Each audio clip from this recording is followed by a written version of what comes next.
number one on November 13th, 2004, and I believe it's going to be David Creech who's going to be interviewed. Right. Okay. I'm sorry. I'm embarrassed to say it was that long ago.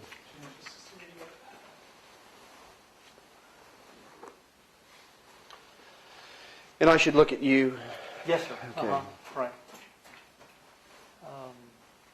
Are we going? No. Going.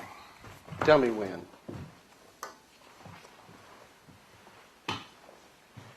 Looks good to me. Okay. You're on. Okay.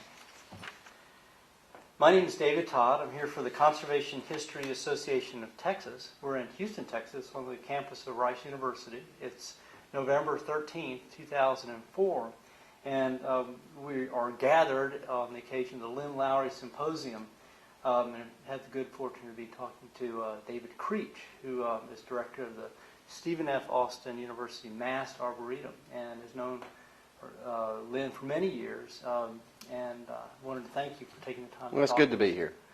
I'd like to start this interview by asking you how you first met or became familiar with Lynn, and maybe you can extrapolate a little bit from that.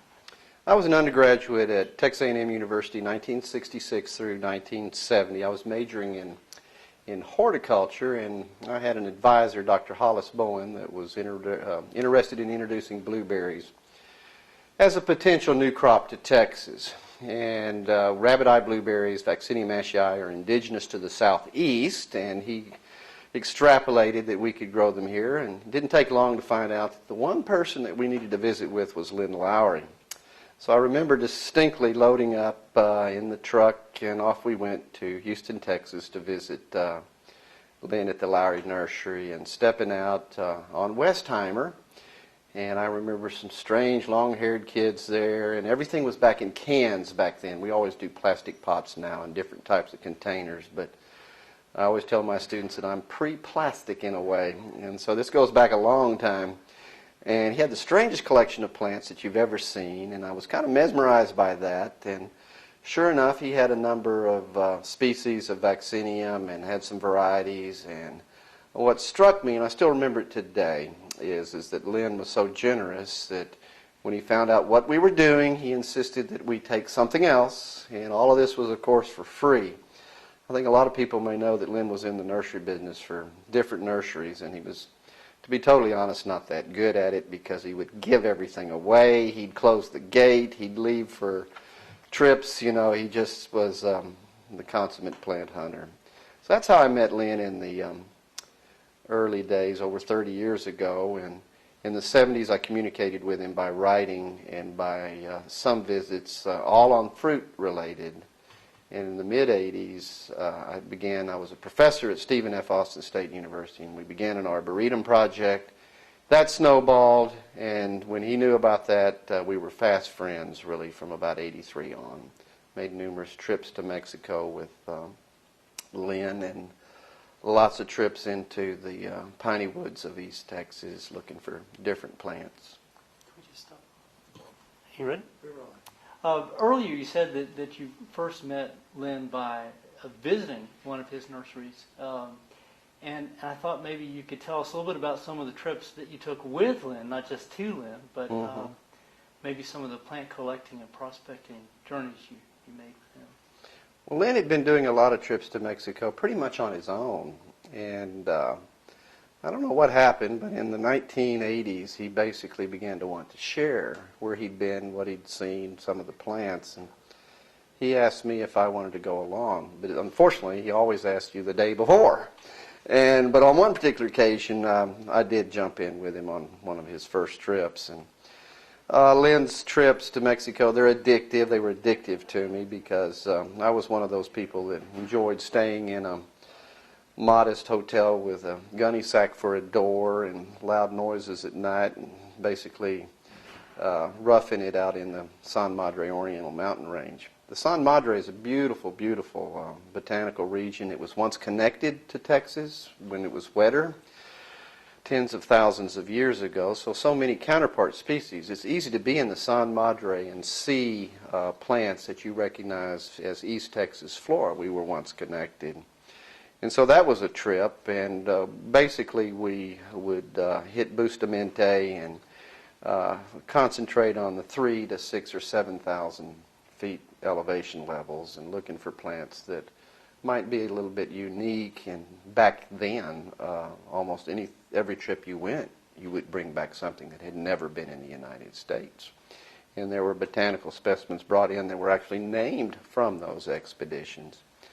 So Maraspermum susanum was one, and some of the many varieties, too, of plants. So the pink Scutellaria sculpicap, and I think we're trying to put together, I was really getting a kick out of working up this presentation because it forced me to go through the Arboretum and say, well, I got that plant from Lynn, and then go back to my record books. We have a database, and so many plants from those first expeditions were, keepers, and they've ended up being a part of your landscape. So I think that's a legacy in itself.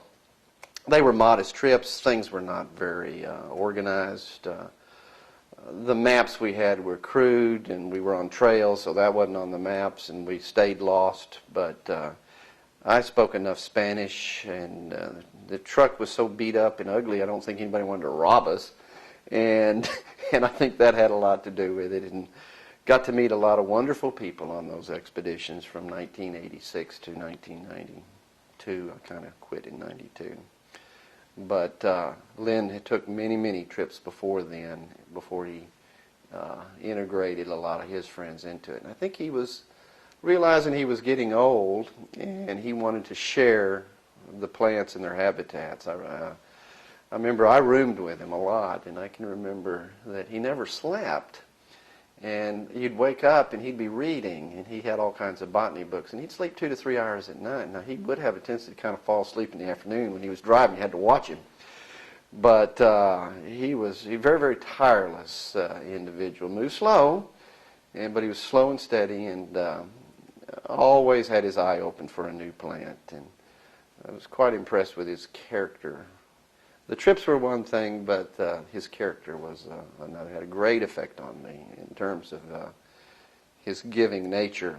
He doesn't fit in well with the modern society in the sense everybody in my business now wants to patent a plant. If you find a plant, blah, blah, you in your nursery, whatever, you can patent it, and you can get 20 years where you have copyright royalties and make all this money. Lynn was way beyond money, and that's a different kind of a person than we have today. You mentioned that some of the plants that you found in your recent inventory of the Arboretum came from trips with Lynn, and I was wondering if you could try to give some rough gauge of the impact of your relationship with Lynn and maybe some of these trips on your current career at the Arboretum and the collection that the Arboretum has. That's a difficult question, because the Arboretum is a very large organism, like the one that's going to happen here at Rice. I mean, I've been at the Arboretum business since 1985, and I'm not sure anybody really controls it. It kind of controls me, and you get a lot of people involved. You have boards of advisors and Arboretum groups and people with plant desires, and somebody puts money together in that garden, theme garden happens, fountains, etc. I've always tried to maintain a Lynn Lowrey philosophy on giving plants away. And that's not often the case in many arboretums. The J.C. Ralston Arboretum at North Carolina State has the same philosophy. You're a horticulturist and nurseryman, you can go there, you can get cuttings, and it's not a lot of hassle. A lot of arboretums and bot gardens don't allow that. And we operate under the philosophy, give it away, give it away, give it away, it'll come back tenfold. And I really think in a lot of ways it does. But because of plant patenting and copywriting and branding and trademarking of names, things are a lot tighter than they used to be. In the early 1990s, late 80s, everybody shared things. Now they share what they think they might not patent. And so you have bullpens with chain link fences around them at the nurseries, and you have high security situations. And a lot of arboretums and universities don't share, and they don't evaluate. Lynn was always, and I agree with him, and so was J.C. Ralston, both kindred spirits in the plant hunting world, thought that let the industry sort it out, let the landscape sort it out, put the plant out, let's evaluate it. Now, and if it's a good plant, it will rise to the surface and it will become a popular plant. If it's showy, if it's colorful, if it's tough, if it's durable, if it's resistant to insects, it will show itself. I don't know how to operate that way now. If you have a rare, unusual cultivar and you're in the nursery business, your tendency to test it is behind a chain link fence because you don't want to test it anywhere else. Somebody might get it. Somebody might steal it. Somebody might release it. And so sharing has changed. It's due to the fact that we have so many plant patents that have made people a lot of money, and everybody wants in on that. When you buy an Encore azalea, for instance, which are popular all over Houston, you're buying a plant that is given the breeder, Buddy Lee, some money. It's made him a very rich and happy man, and it's given PDSI money, the nursery that squired it on in. Lynn would have never done that. He would have been offended by the concept of making money off of a plant that God gave us. And a lot of arboretums, a lot of nurseries, I think, that knew Lynn have been influenced by that. And I think in a lot of ways it's kind of paid off at the SFA Mast Arboretum. We have a very generous nursery base and have had a lot of benevolent spirits come through here, just like the one that will happen here at Rice. Once you get people afflicted and infected with horticulture and enthusiasm for plant material, it'll happen here at Rice. And you have alumni, I would suspect, that are quite capable of making this a real powerhouse arboretum. In the last few moments, you've told us a little bit about Lynn's effect on you personally, this whole spirit of generosity and sharing of plant materials, and on the Arboretum and its sort of open shop attitude towards horticulture. I was wondering if you could talk about Lynn's impact on landscaping in general, whether it's the culture of the industry or the look of what we see in... It's substantial, and you can go back to some of his few writings in the nursery business. He had a Lowrey nursery newsletter for 3 or 4 issues, and this goes way back, and he wrote in terms then that we think of now as modern concepts of habitat gardening, adapted plants in the right spots, diversity, diversity, diversity. He did a lot of values of native plants, why grow native plants.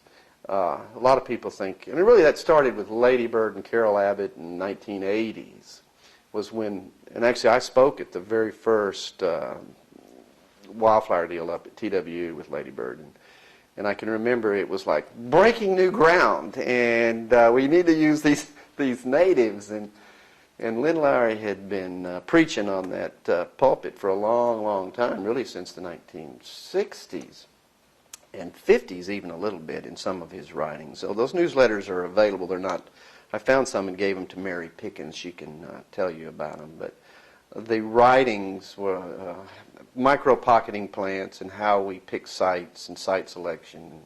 Plant needs elevation. The plant needs to be on a raised berm, and how you recognize how the plant lives in its habitat is how you're going to end up trying to imitate and mimic it in your landscape. So don't put a dry-loving plant in the middle of a bog and the other way around. And actually you can put them in close proximity, but as long as you don't give them wet feet, and you can get plants to live adjacent to each other. He talks in terms of textures, which is not spoken of really in the 50s or 60s very much, in terms of putting bold foliage plants next to finer textured plants to create contrasting. He was very big on wildlife and food habitats, larval plants, talking about wildlife, food plants. And the side of him that first introduced him to me, the fruit industry, he was a complete rabid nut on pawpaws and jujubes and every kind of fruit that you ever imagine. A lot of people don't know that side of Lynn, that he really was into edible landscaping when it wasn't even cool. So That I think is an impact that we've had. Now, if you look at landscapes, I don't think anyone would deny the fact that a lot of the landscapes you see in Texas and the South have been influenced by a number of his plants, and it's particularly the Mexico oak world, I would say, because thousands of them are being planted. And they end up making bold statements in the landscape, and they've been planted because they've worked out, and they're tough, and they can stand our cold, and they are evergreen, and they don't, I mean, we've been very impressed with them at SFA. We're Zone 8. And and then the myriad of plants goes on. The little leucophyllum that so many nurseries are selling, Lynn's Legacy, is probably one of the benchmark plants. The pink scutellaria that I showed in my slide program, David, was actually made Plant of the Year in early 1990s by Lone Star Nursery. It was one of their promotional items. A lot of people don't even know Lynn is the finder of that. It was eventually picked up, and plants start off quietly, and nobody knows who actually introduced it. And I know that one of my former students, Tim Kiphart, actually named it Texas Rose. So a lot of people think Tim found it. But that happens in this plant business. People oftentimes take credit for plants that they may not have found, but they introduced it. I mean, they distributed a lot of it. So the other Lynn Lowrey plants fall under that kind of domain. He funneled a lot of plant material to a lot of different people. And while he may not have actually found the little Katy Ruellia that's everywhere in the South, from here to Florida, the little dwarf form of Ruellia, it really wouldn't have happened if it hadn't been for Lynn's nursery, and then Katie, and then Nolan found it in a can. So you end up, I mean, the connection between plants and people, and then ultimately our landscapes is pretty distinct. Well, that's very helpful. You've been nice enough to answer some pretty specific questions. I was wondering if you'd like to wrap this up by just any more open-ended comments about Lynn and his impact on you. Well, that's not easy. 1997, I was asked to give a talk at his memorial service, and I can remember taking all my notes and throwing them away, and I had a lot of trouble with it because it really didn't have a lot to do with the plants. I mean, we're all here to gather together, plant people. I go to plant conferences and give a lot of talks. It's kind of preaching to the converted, and I work in the nursery industry, landscape industry, and the characteristics of Lynn, his personality, his personal characteristics are such that I think it left a big impact on me in terms of sharing, sharing things. And I think that's held us in good stead. I'm not sure it pays off, because I have a board of advisors, I have directors, I have volunteers at the Arboretum. And they always think that we should charge more, or we should charge people for what we do. And you won't even, if I box up plants and ship them off to somebody, I pick up the UPS or Federal Express. And they always think I should charge people. And I say, oh, no, it'll come back. And that eventually people, that's what J.C. Ralston did, and it did for his garden a lot. And it's kind of what Lynn has done his whole life. And, it may not end up being a tangible financial thing, but it ends up being a lot of good plants distributed, a lot of goodwill, everybody's happy. Life is short, and I think that part of Lynn's personality was, I don't know, I just admire that. You don't run into it very often, and that was probably the one thing that I think he was really a standout in the crowd of horticulturists that we have here today. Fair enough. Thank you. Thank you very much. Oh my God. I need to get your indulgence.